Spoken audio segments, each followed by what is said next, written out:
आप सबको कुमार राहुल का नमस्कार। आज की जो ये परिचर्चा आयोजित है, जिसका विषय है भारत लोकतंत्र की जननी, संविधान दिवस के अवसर पर आयोजित आज की इस परिचर्चा में हिस्सा ले रहे हैं रामदयालु सिंह महाविद्यालय राजनीति विज्ञान विभाग के पूर्व अध्यक्ष प्रोफेसर अरुण कुमार सिंह जी और रामदयालु सिंह महाविद्यालय राजनीति विज्ञान संकाय से ही संबद्ध डॉक्टर रजनीकांत पांडे जी। आप दोनों का बहुत बहुत स्वागत है सर। धन्यवाद। सबसे पहले मैं सर आपसे ही मुखातिब हूँ और जैसा कि हम सबको पता है कि भारतवर्ष एक महानतम लोकतांत्रिक गणराज्य के रूप में परिभाषित और उद्धृत किया जाता रहा है,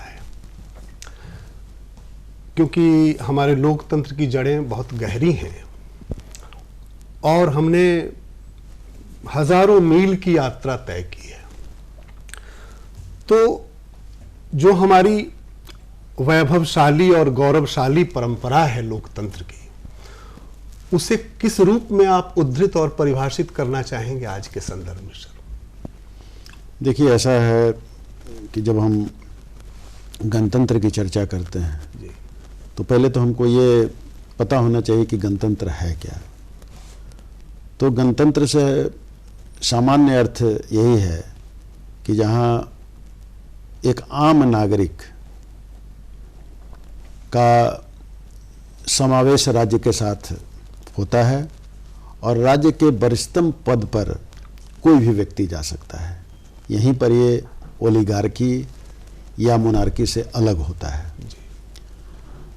अगर आप देखें तो ईसा से पूर्व लगभग 599-600 वर्ष बीसी में वैशाली में फुल फ्लेजेड गणतंत्र काम कर रहा था, रिपब्लिक काम कर रहा था और लिच्छवियों ने उसकी स्थापना की थी। महाजनपद उसको हम कहते थे, लेकिन जो सबसे महत्वपूर्ण बात उसमें थी और जो आलेख मिले हैं या जो खुदाई से जो चीजें सामने आई हैं, उससे बड़ा स्पष्ट हुआ है जी कि वहाँ गणतंत्र अच्छे ढंग से काम कर रहा था, लोगों की सहभागिता थी और सामान्य लोग भी राज्य के कार्यों में पार्टिसिपेट कर रहे थे। वाद विवाद हो रहा था, डिस्कशंस हो रहे थे, इंटरैक्शंस हो रहे थे और उस महाजनपद को कैसे आगे बढ़ाया जाए उस पर चर्चा हो रही थी। आगे आने वाले दिनों में आप देखेंगे कि बुद्ध ने लगातार अपने कई प्रवचन वहां दिए हैं और वहीं अंतिम प्रवचन भी उनका हुआ है। आम्रपाली जिनकी चर्चा आपने सुनी होगी और वैशाली के साथ आम्रपाली का नाम भी जुड़ा हुआ है। तो आम्रपाली को भी अगर आप गौर से देखें तो जैसे कि संकेत मिल रहे हैं कि आम्रपाली वहाँ के दलित समुदाय से वो आती थी, लेकिन उनको भी एक बहुत बड़ा एक जिसको कहा सकता है होराइजन मिला, जिसमें उन्होंने अपनी योग्यता का प्रदर्शन किया। तो ये सब चीज़ बतलाते हैं कि हमारे यहाँ जनतंत्र की जब पाश्चात्य देशों की आप तुलना करेंगे तो पाश्चात्य देश में हम ग्रीक या एथेंस को या स्पार्टा जो उसका एक और दूसरा सिटी स्टेट है उसकी चर्चा हम करते हैं। लेकिन हम देखते हैं अगर दोनों का मिलान आप करें तो भारतीय गणतंत्र जो वैशाली में था और जो अवशेष प्राप्त हो रहे हैं उससे ऐसा लग रहा है कि कहीं ना कहीं, चूँकि हम लोग एक भारतवर्ष अलग थलग पड़ा था और यूरोप के लोग ज़्यादा समृद्ध थे, इसलिए उसका इतिहास ज़्यादा पुष्पित पल्वित हुआ है और इसलिए हम एथेंस को कभी कभी सिटी स्टेट को या एथेंस को या वहाँ के जो स्टेट की जो कार्य प्रणाली थी उसी को हम एक मापदंड बना लेते हैं, जबकि ऐसी बात नहीं होनी चाहिए। उसके बहुत पूर्व से वैशाली में लोकतंत्र और गणतंत्र काम कर रहा है। इसी चर्चा को हम आगे बढ़ाते हैं सर, और आपसे ये सवाल है कि जो भी पुरातन मूल्य थे, जो मर्यादाएं थीं, जो शुचिता थी, जो आदर्श थे, क्या आधुनिक राज व्यवस्था में हम उन मूल्यों, उन आदर्शों, उन मर्यादाओं का पूरी तरह संवर्धन, संपोषण कर पा रहे हैं? बिल्कुल, जैसा कि सर ने भी बताया कि जो लोकतांत्रिक व्यवस्था की यात्रा है जी, वो भारतवर्ष में कितनी प्राचीन है। जैसे हम कहते हैं कि प्रजा हिते राजा हितम की अवधारणा, तो अगर ऐसे सूत्र वाक्य हैं, तो अगर हम इस सूत्र वाक्य में भी देखते हैं कि एक राजा भी प्रजा के हित में ही अपना हित देख रहा है, तो कहीं ना कहीं भारतीय जो प्रतिमान है लोकतंत्र का, वह जन कल्याण के प्रति बहुत ही संवेदनशील, और उस यात्राओं में जो संस्थाओं का विकास हुआ है, चाहे आप भारतीय संविधान की बात कर लें, चाहे हमारे संविधान में उपनिषद जो भी अवधारणाएं हैं, कहीं ना कहीं वो इसके इर्द गिर्द है। अगर हम इसी बात की तुलना अगर हम पाश्चात्य का जो प्रतिमान है लोकतंत्र का, उसमें देखें, तो आप देखेंगे कि लोक कल्याणकारी राज्य की अवधारणा आते आते उनको 20वीं शताब्दी का अंतिम समय तक का समय लग जाता है जी। और हम 6ठी शताब्दी ईसा पूर्व में भी प्रजा हिते राजा हितम की बात कर रहे हैं। तो जो हमारे आदर्श है, कहीं ना कहीं वो आदर्श हैं जिस पे आज पाश्चात्य जगत चलने को तैयार हुआ है। लेकिन जैसा कि सर ने भी कहा है कि औपनिवेशिक होने के कारण जो हमारा ज्ञान विज्ञान है, उसका प्रसार प्रचार उस तरह से नहीं हो सका जैसा कि हम पाश्चात्य प्रतिमान का देख रहे हैं। दूसरी बात इसमें यह है कि लोकतंत्र अपने आप में इस बात के लिए घोषित है कि कोई भी तथ्य जो है वह अंतिम नहीं है। इसमें गतिशीलता का होना, इसमें समावेशन का होना और इसमें जनता की सहभागिता होना, यह निश्चित तौर से लोकतांत्रिक मूल्यों के अनुरूप है और भारतीय प्रतिमान कहीं ना कहीं इसके अनुरूप इसका प्रवाह चलता रहा है और हम उस दिशा में अभी भी अग्रसर ही हैं, हो रहे हैं। बहुत अच्छी बात कही आपने सर। मैं इसी चर्चा को थोड़ा सा और संश्लिष्ट बनाते हुए पुनः सर की तरफ मुखातिब हूँ और मैं सर से जानना चाहूँगा कि जो हमारा आज का लोकतंत्र है, उनको किन चुनौतियों से पार पाना है और किन अर्थों में जो हमारा प्राचीन गणतंत्र था उससे हम अलग हैं, और वो कौन से तत्व हैं जिन्हें हमें अपना लेना चाहिए अपनी प्राचीनतम संस्कृति से। देखिए, ऐसा है कि जब हम स्वतंत्रता आंदोलन में भाग ले रहे थे जी, तो स्वतंत्रता आंदोलन के उन 70 वर्षों को आप देखें अगर, तो आप देखेंगे कि कुछ मूलभूत चीज़ें थी जिससे हम लोग अलग नहीं हटे हैं। जैसे एक जो हमारी सनातन पद्धति में वसुधैव कुटुंबकम की बात की गई, एक सनातन पद्धति में सर्वधर्म समभाव की बात की गई, एक समता मूलक समाज रहे, उसकी भावना उस सनातन पद्धति से ही निकली हुई है। तो हमको ऐसा लगता है कि उन 70 वर्षों में उन चीज़ों में और भी मजबूती लाने का प्रयास जो स्वतंत्रता आंदोलन के जो लोग थे, और उसमें भी खास करके जब 1915 में दक्षिण अफ्रीका से गांधी लौटते हैं जी, तो उस समय के जो लोग गांधी के पूर्व के लोग भी थे और फिर गांधी और गांधी के बाद के लोग, इन सब लोगों की एक सहमति बनी हुई थी कि देश को कैसे चलाना है, कैसे आगे बढ़ाना है। इसलिए ऐसी कोई बात नहीं है कि कोई एक बैग अगर हम कहें कि 1947 में हमने आज़ादी ली जी, और एक बैग सब कुछ नया हमने ला दिया, बल्कि मैं बराबर इस बात को अपने छात्रों के बीच में भी कहता हूँ और पब्लिक प्लेटफॉर्म पर भी कहता हूँ कि ये सब चीज़ें गहराई से हमारे अंदर प्रविष्ट हैं, एक एक व्यक्ति के अंदर प्रविष्ट हैं, और इसलिए अंग्रेज़ों के चाहने के बावजूद भी ठीक है कि देश का बंटवारा हुआ, पाकिस्तान बना, हिंदुस्तान बना, लेकिन आप देख रहे हैं कि पाकिस्तान की स्थिति क्या हुई। आज हिंदुस्तान में लोकतंत्र की जड़ें बहुत मजबूती के साथ अपने पैरों पर खड़ी हैं।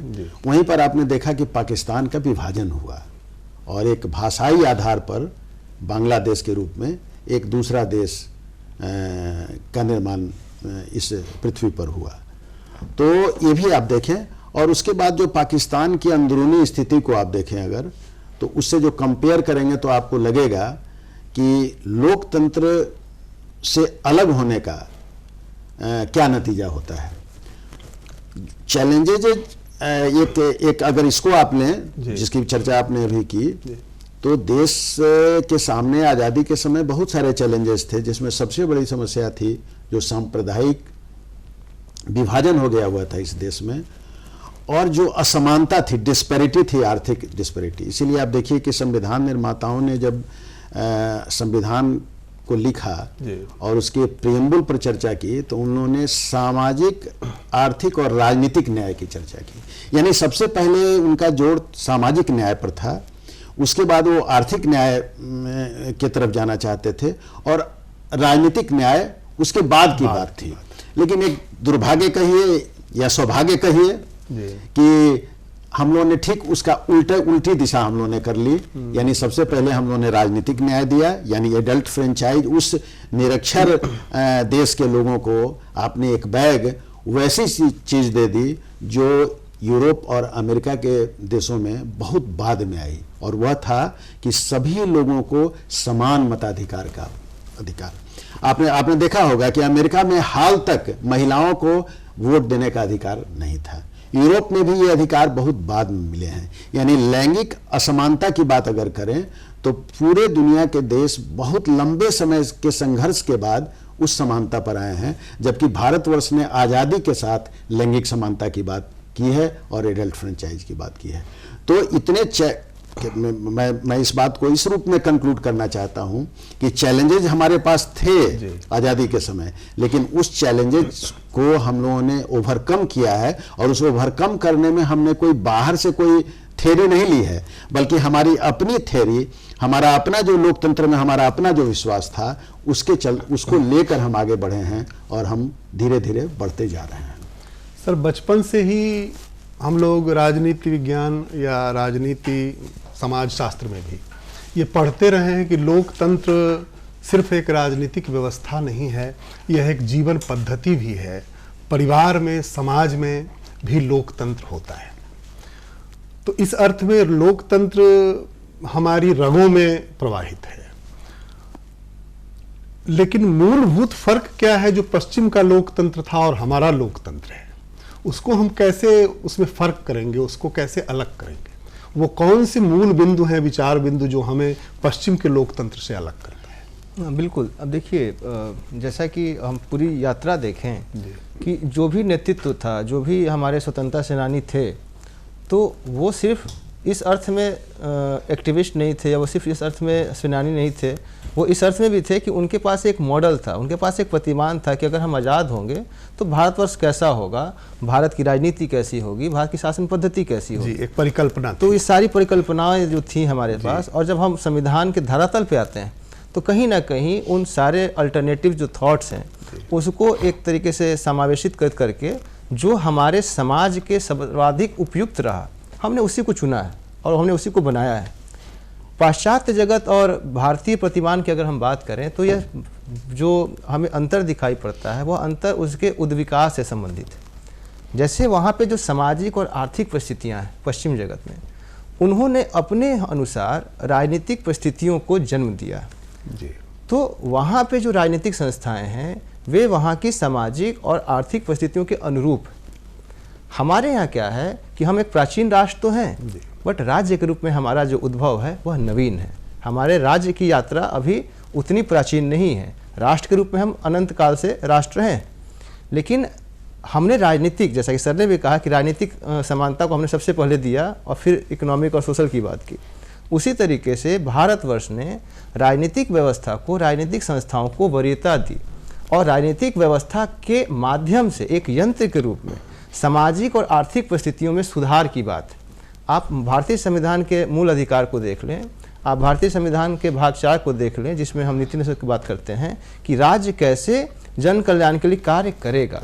तो यहाँ राजनीतिक व्यवस्था एक यंत्र के रूप में है जिसे वरीयता प्राप्त है, और उससे हम यह उम्मीद करते हैं कि वह हस्तक्षेप कर कर भारतीय समाज की जो राजनीतिक सामाजिक और आर्थिक परिस्थितियां हैं उसको उसके अनुरूप ढालने का प्रयास करेगा। तो ये एक मौलिक बिंदु है जिस पे हम पाश्चात्य जो प्रतिमान है लोकतंत्र का उसको भारतीय प्रतिमान से अलग करते हैं। बहुत बढ़िया सर, क्योंकि संविधान दिवस पर यह कार्यक्रम आयोजित है आज का, तो क्योंकि हम एक फेडरल स्ट्रक्चर हैं और हमारी जो मूल संरचना है वो संघ राज्य की परिकल्पना को हम साकार करते हैं, संविधान की प्रस्तावना में जो मूल स्थापना है उसमें 5-6 शब्दों का उल्लेख बड़ी प्रमुखता से हुआ है। उसमें कहा गया कि हम sovereign, socialist, secular, democratic Republic है, संप्रभुता, समाजवाद, धर्मनिरपेक्षता और लोकतंत्र, और फिर उसके बाद राजनीतिक, आर्थिक और सामाजिक न्याय जिसकी आप चर्चा कर रहे थे उसको बाद में जोड़ा गया। तो आज की परिस्थिति में ये शब्द कितनी अहमियत रखते हैं और इनकी क्या प्रासंगिकता हो सकती है? देखिए, मैंने जैसा कि पहले भी बताया है कि ये जो हम लोगों का मूल संविधान है उसमें हम लोगों को संप्रभुता संपन्न लोकतांत्रिक गणराज्य ही हम लोगों ने रखा था। ऐसी बात नहीं थी कि चर्चा उस समय धर्मनिरपेक्षता की या समाजवाद की नहीं चली होगी, लेकिन जैसा कि मैं कह रहा हूं कि कुछ चीज़ें इनहेरेंट थी हमारे, जो एक तरह से जिसको डीएनए कहते हैं वो डीएनए में थी, जिसमें कि एक सामाजिक समरसता का भाव था और सोशलिस्टिक पैटर्न, चूँकि हम एक समाज, ऐसे समाज का निर्माण करना चाहते थे जिसमें सब लोग की बराबरी हो, तो वही इनहेरेंट था। इसलिए उन लोगों ने इस दोनों शब्द को लिखना जरूरी नहीं समझा, लेकिन श्रीमती गांधी ने जब एक व्यापक 42वें संविधान संशोधन के द्वारा एक संविधान में आमूलचूल परिवर्तन करने का प्रयास किया, तो उन्होंने, चूँकि उनके गरीबी हटाओ के नारे भी थे उनके, इसलिए उन्होंने, मुझको ऐसा लगता है कि इन दो शब्दों को उन्होंने डाल दिया इन्होंने, सोशलिज्म वाला शब्द और धर्मनिरपेक्षता वाला शब्द। दरअसल धर्मनिरपेक्षता के शब्द पर ही मुझे आपत्ति है। कोई भी व्यक्ति या कोई भी समाज धर्मनिरपेक्ष नहीं हो सकता है, वो पंथ निरपेक्ष हो सकता है। तो हिंदी में उसको हम लोग पंथ निरपेक्षता कहें तो ज़्यादा बहुत अच्छा, मैं इसी बिंदु पे ज़्यादा बेहतर होगा। मैं अब आ रहा हूँ इस पर।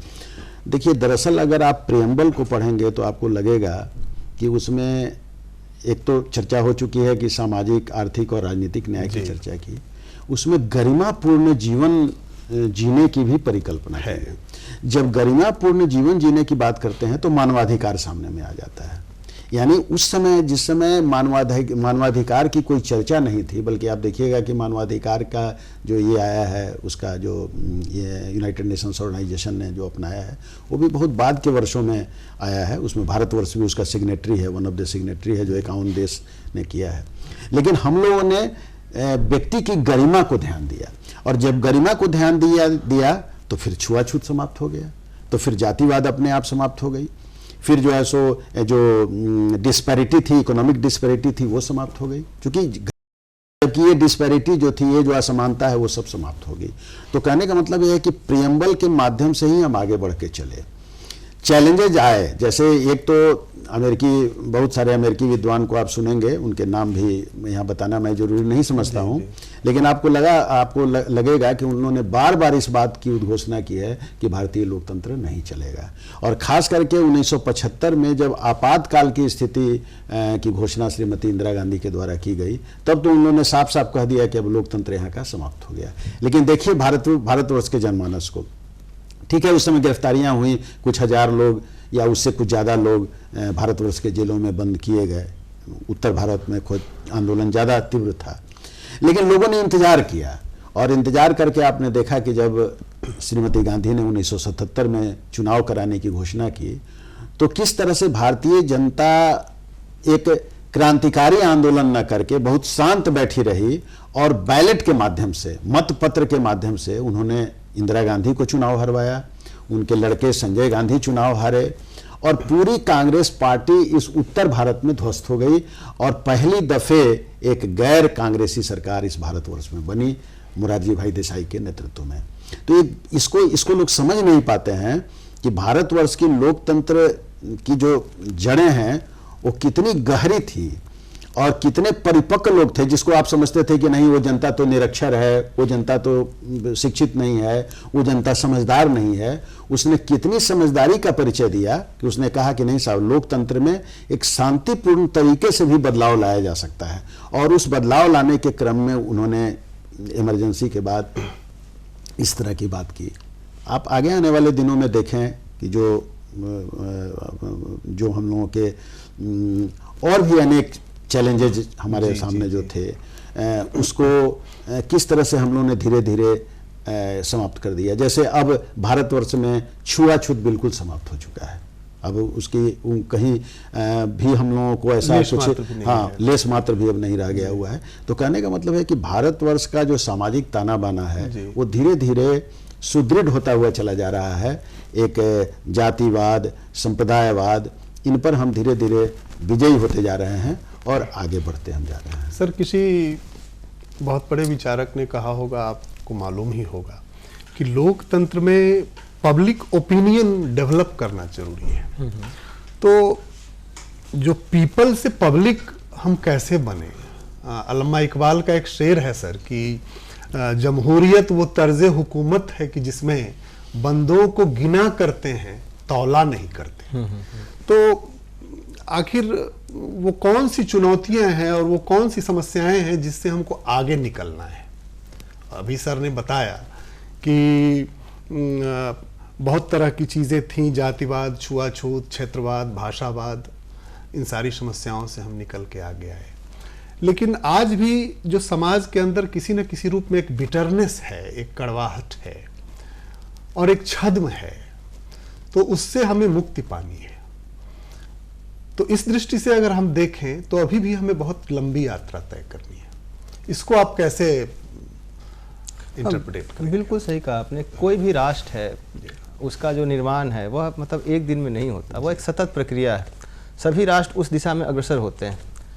लेकिन सबसे बड़ी बात यह है कि भारतीय संविधान को हम समझते क्या हैं। अगर हम भारतीय संविधान को सिर्फ और सिर्फ एक डॉक्यूमेंट के रूप में देखते हैं तो हम फेल हो जाते हैं। भारत का संविधान एक डॉक्यूमेंट नहीं है बल्कि एक लिविंग ऑर्गेनिज्म। सबसे बड़ी बात यह है कि जो भी चुनौतियां हैं उन चुनौतियों का समाधान भी भारतीय संविधान में अंतर्निहित है। यहाँ तक कि जो भारतीय संस्कृति है उसमें भी लोकतांत्रिक जो मूल्य हैं वो अंतर्निहित है। बात है कि अब हमारे सामने जो भी चुनौतियाँ आती हैं वो हम उसको रिस्पॉन्स कैसे करते हैं। तो रिस्पॉन्स होने के लिए भी दो चीज़ें हैं। एक तो जो राजनीतिक संस्थाएं वह अपने स्तर से रिस्पॉन्स करती हैं, दूसरा जो हमारा जनमानस है, जो पब्लिक ओपिनियन है, यह भी एक रिस्पॉन्स देता है। और इन दोनों ही रिस्पॉन्सेज के जो इंटरेक्शंस हैं वो कहीं ना कहीं हमें उस चुनौतियों से निकल के शेप देते हैं कि हम किस दिशा में जाना है। अभी आप देख लें, 86वें संविधान संशोधन के बाद से अनिवार्य शिक्षा को मौलिक अधिकार बना दिया गया। तो कहीं ना कहीं यह उस दिशा में एक हस्तक्षेप है कि यह चुनौती यानी कि अशिक्षा जो है, अज्ञानता है, यह एक भारतवर्ष की चुनौती है और उसको राजनीतिक व्यवस्था ने इंटरवीन किया पब्लिक पॉलिसी के माध्यम से। तो जो भी इस तरीके की चुनौतियाँ हैं, अगर हम मेटलिस्टिक वेलबींग की बात करें कि गरीबी है इस देश में, जो अधिकांश जनसंख्या है वो पॉवर्टी लाइन के नीचे है, तो वहाँ भी सरकार काम कर रही है। तो फाइंड आउट करते हुए कि ये हमारी समस्याएं हैं और इन समस्याओं में ये प्रायोरिटीज़ हैं हमारी, तो जनता की तरफ से भी, जन संस्कृति और पब्लिक ओपिनियन की तरफ से भी, और जो भारतीय लोकतंत्र के राजनीतिक संस्थाएं हैं उनके माध्यम से भी इस दिशा में काम हो रहा है। लेकिन अब ये है कि जो भी हमारे दर्शन में, जो भी हमारे भारतीय संविधान के आधारभूत वाक्य हैं, जो शब्दावली है, उसका इंटरप्रिटेशन भी वास्तविक अर्थ में किया जाना चाहिए। जैसा कि अभी हमने देखा कि धर्मनिरपेक्ष और पंथ निरपेक्ष की बात हुई, न्याय, समता, स्वतंत्रता, गरिमा, अगर हम इन सब की एक भारतीय व्याख्या कर सकें जी, और भारतीय व्याख्या करने में जो सबसे बड़ी बाधा है वह बाधा ये है कि जो हमारे यहाँ का करिकुलम है, जो हमारे यहाँ के जो माइंडसेट्स हैं, हमें इस तरीके से लगता है कि यह जो अवधारणा है भारतवर्ष की है ही नहीं, जबकि भारतवर्ष जननी है। भारतवर्ष से ज्ञान जाता है दूसरी जगह और वहाँ से एक अलग फ्लेवर में, एक अलग स्टैम्प के साथ फिल्टर होकर हमारे सामने आ रहा है। अमर्त्य सेन ने खुद आइडेंटिटी एंड वायलेंस में कहा है कि दिस इज बूमरंग इफेक्ट।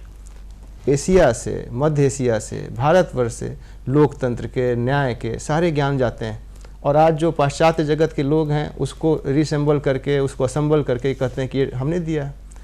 जिस जगह पर जिस समय में अंधकार का युग था वहाँ हमारे यहाँ वेदों का पाठ हुआ रहा। जी। तो कहने का मतलब ये है कि हमारी जो अपनी भारतीय पद्धति हमें उसको सही तरीके से व्याख्यायित करने की आवश्यकता है। बहुत बढ़िया। आज की इस परिचर्चा को बेहद रोचक, ज्ञानवर्धक, उत्पादक और उर्वर बनाया आपने, और इस बेहतरीन और खूबसूरत मौके को जिस तरह हमने लोकतंत्र के संदर्भ में देखा, परखा, और उसके लिए आपका एक बार फिर से बहुत बहुत धन्यवाद। आप दोनों का बहुत बहुत शुक्रिया।